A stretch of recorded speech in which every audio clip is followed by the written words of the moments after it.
The Woman Who Returned After 20 Years, a Miss Marple mystery. Hi there, welcome back to Haunting Vales. Tonight's mystery begins when a woman returns to St. Mary Mead after 20 long years. While the villagers greet her with curiosity, Miss Marple soon realizes her arrival has awakened secrets that were never meant to resurface.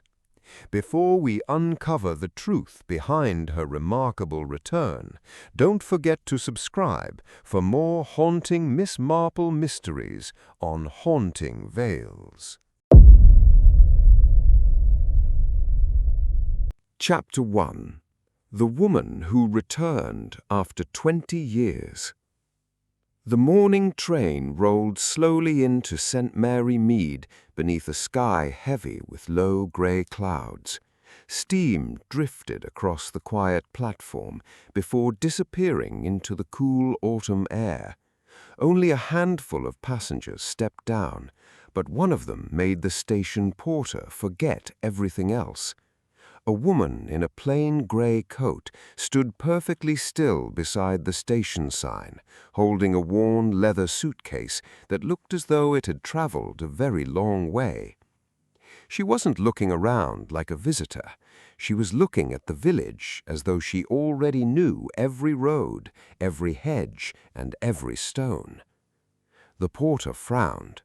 Something about her seemed strangely familiar.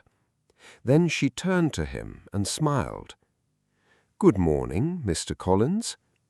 The old man gripped the handle of his trolley. His eyes widened. Nobody had called him that in years. "It can't be. Miss Eleanor?" She gave a small nod. "It's been a long time." By the time the church clock struck 11, the news had reached every corner of the village. Eleanor Ashcombe had returned after 20 years. Housewives left conversations unfinished. Shopkeepers stepped into the street. Even the vicar found himself looking through the church window instead of preparing Sunday's sermon. Everyone remembered the day she disappeared. She had walked out of Ashcombe Hall one September evening and was never seen again. The police searched the woods, the river, and every nearby town. Weeks became months, months became years. Eventually, people stopped asking questions. They simply accepted that Eleanor Ashcombe belonged to the past. Miss Marple heard the news while trimming roses outside her cottage. Her neighbor hurried through the garden gate, almost too excited to speak.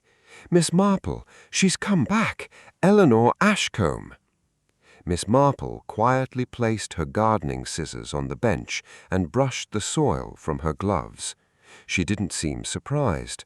She simply looked towards the distant rooftops. People can disappear for many reasons: fear, grief, regret. But they rarely return after 20 years unless something unfinished is waiting for them. As evening settled over St. Mary Mead, Eleanor made her way along the winding drive to Ashcombe Hall.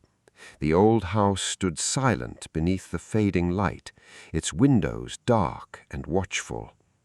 She climbed the stone steps and knocked once.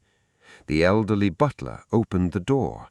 The silver tray slipped from his hands and shattered across the marble floor. His voice barely escaped his lips. "We buried your room 20 years ago." Eleanor looked calmly into the entrance hall, where nothing seemed to have changed except the people who lived there. "No, Mr. Harding, you buried the truth." Before the butler could answer, a loud crash echoed from somewhere upstairs. Someone else was inside the house, and whoever it was had been listening. Chapter 2. The Secret She Came Back For. Inspector Harris arrived at Ashcombe Hall just after nightfall. He examined the staircase where the loud crash had been heard, checked every room on the upper floor, and returned looking rather pleased with himself. There was no broken window, no intruder, no sign that anyone had been hiding in the house. He declared it nothing more than an old building making old noises. Miss Marple said nothing. She had noticed a faint trail of fresh mud on the polished staircase. It hadn't been there earlier. Someone had gone upstairs after Eleanor arrived. Someone who hadn't wanted to be seen. Eleanor stood quietly in the entrance hall while the inspector finished speaking. She seemed far less interested in the investigation than in the house itself. Her eyes wandered across the walls, the portraits, and the long corridor ahead. At last, she looked towards the library. "I'd like to see that room first," she said. The library had changed very little in 20 years. Shelves of old books still covered every wall. A heavy oak desk stood beside the fireplace. The grandfather clock continued its slow, steady ticking, just as it always had. Dust covered most of the furniture, yet one corner of the desk looked strangely clean. Someone had been using it recently. Eleanor walked straight to the desk without a moment's hesitation. She opened the lowest drawer. It was empty. Her shoulders dropped. "It's gone." The inspector frowned. "What exactly is gone?" "My father's letter." The inspector folded his arms. "What letter?" "The one he hid the night before he died." The room became perfectly still. Eleanor rested one hand on the desk before continuing. "My father believed someone close to him was lying. He never told me who. He only said he'd written everything down. If anything happened to him, I was to collect the letter the following morning. But before dawn, I was forced to leave the village." She stopped speaking. For a few seconds, only the ticking clock could be heard. "I never had the chance to come back." The inspector looked doubtful. "So, after 20 years, you've returned for a letter that may not even exist?" "It exists," Eleanor replied quietly. "Someone removed it." Miss Marple had hardly spoken since entering the room. Instead, she wandered slowly around the fireplace, studying every small detail. The ashes were fresh. Someone had lit a fire recently, despite the house being empty for most of the week. Then her eyes settled on the large family portrait hanging above the mantel. It wasn't straight, only slightly, just enough for someone paying attention. Most people would have ignored it. Miss Marple reached up and carefully lifted the portrait from its hook. Hidden behind it was a small iron safe built into the wall. The door stood wide open, empty, except for a single folded piece of paper. Inspector Harris quickly unfolded it. Only 5 words had been written in neat black ink. "She came back too soon." Nobody spoke. The inspector's confidence disappeared at once. Eleanor stared at the note without blinking. It wasn't surprise on her face. It was recognition. Miss Marple folded the paper carefully and slipped it into her handbag. "No one leaves a message like this for a dead woman," she said softly. "Someone has been expecting Eleanor to return." At that very moment, a floorboard creaked somewhere above the library. This time, everyone heard it. Chapter 3. The Truth That Waited 20 Years. Inspector Harris rushed upstairs with 2 constables close behind him. Every bedroom was searched, every cupboard opened. The attic was checked from one end to the other. By the time they returned, they looked more puzzled than before. No one had been found. Yet the fresh footprints on the dusty floorboards told a different story. Someone had been inside Ashcombe Hall only moments earlier. Someone who knew the house well enough to disappear without leaving a trace. The family gathered in the drawing room as darkness settled outside. A fire burned quietly in the grate, though nobody seemed to notice its warmth. Eleanor sat near the window, her hands resting calmly in her lap. She had waited 20 years for this night. She wasn't about to leave without answers. Miss Marple asked for tea. The request caught everyone by surprise. The housekeeper quietly brought in the tray, and as the cups were placed around the room, Miss Marple watched each face instead of the teapot. One person reached for the cup immediately. Another ignored it completely.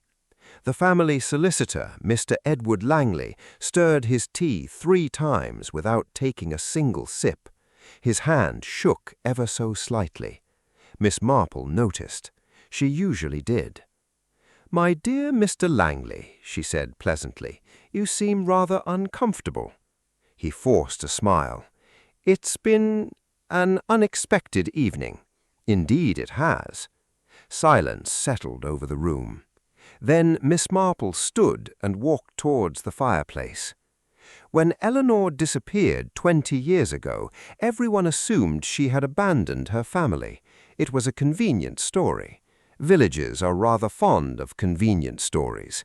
They save people from asking difficult questions." Nobody interrupted. She continued. "When Eleanor left, she didn't leave because she wanted to. She left because someone made certain she had no choice." Inspector Harris frowned. "Do you have proof?" Miss Marple smiled gently. "I believe I do." She placed the folded note from the hidden safe onto the table. She came back too soon. "These words weren't written 20 years ago. The ink is fresh. Whoever wrote them has been inside Ashcombe Hall only moments earlier. Someone who knew the house well enough to disappear without leaving a trace." Mr. Langley looked away. Miss Marple noticed something else. His shoes. The leather soles were still marked with damp gray dust, the very same dust that covered the unused attic floor. "The footsteps upstairs," she said quietly. "They weren't left by a stranger." The room became painfully still. Mr. Langley slowly removed his spectacles and polished them with a trembling hand. "I never meant for any of this to happen." No one moved. 20 years of silence rested upon those few words. He took a slow breath. "Eleanor's father discovered that I had been stealing money from the Ashcombe estate for years. He confronted me the night before he died. I panicked. We argued. He fell against the stone hearth." Langley lowered his head. "I told everyone it was an accident." Eleanor closed her eyes. "You threatened me." "I had to." His voice was barely above a whisper. "You found the letter he'd written. I took it from the desk before dawn. Then I told you that if you stayed, another innocent person would die. You believed me." "I did." "You left before sunrise." For a long moment, nobody spoke. The crackling fire seemed impossibly loud. Inspector Harris stepped forward. "So you've lived with this lie for 20 years?" Langley gave a tired nod. "Every single day. Every knock at my door, every train arriving at the station. I kept wondering if Eleanor had finally come home." He reached into the inside pocket of his coat. The constables tensed. Instead of a weapon, he produced an old yellow envelope tied with faded string. "The letter," he said quietly. "I couldn't destroy it. I tried more than once. I simply couldn't." Miss Marple accepted the envelope and handed it to Eleanor. Inside lay several neatly folded pages in her father's handwriting. The final line was short. "If anything should happen to me, trust my daughter. She knows the truth." A tear rolled slowly down Eleanor's cheek, but she never looked away from Langley. Inspector Harris placed a hand on the solicitor's shoulder. "Edward Langley, I'm arresting you for the murder of Charles Ashcombe and for concealing the truth for 20 years." Langley offered no resistance. As the front door closed behind the inspector and his prisoner, the first rays of morning sunlight crept across the entrance hall. Ashcombe Hall felt different, not happier, just lighter, as though the house itself had been waiting all those years for someone brave enough to return. Later that afternoon, Miss Marple walked slowly through the village with her knitting bag resting against her arm. People smiled as she passed, though none of them truly understood how close they had come to letting a lie become history. Villagers have long memories, but sometimes they remember the wrong things. If you enjoyed solving this mystery alongside Miss Marple, don't forget to like the video, subscribe to the channel, and share your thoughts in the comments. At what moment did you suspect Mr. Langley was hiding the truth? Until next time, keep your eyes open. In quiet villages like these, the past is never as far away as it seems.